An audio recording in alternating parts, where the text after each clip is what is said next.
Ito yung 450 na ano na isda. Ito yung ulo. Yan yung sasawa. Tapos ito pa. Yung 1, 2, 3, 4, 5, 6, 7, 8, 9, 10. Kung ninegosyo ka pa na, sa halagang 450, ito, pwede mo mabenta 150 pesos.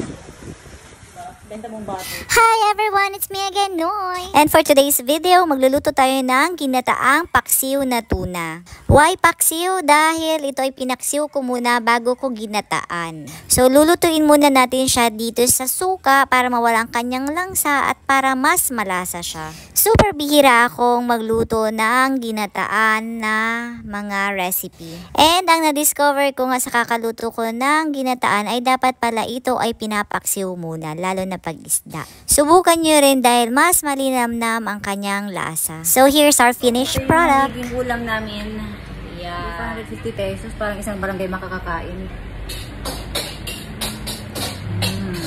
Ang sarap talaga ng gata kapag pinapaksiw muna. Ang sarap ng isda dahil sigurado akong fresh na fresh ito dahil binili namin ito sa Gubat, Sorsogon. So sa halagang 450 pesos, ang dami pang tira na pwede pa naming ulamin for 1 week. Yung iba ay gagawin kong tuna steak at yung iba naman ay buttered tuna. So that's it for today's video guys. Thanks for watching and I'll see you guys again next time. Mwah!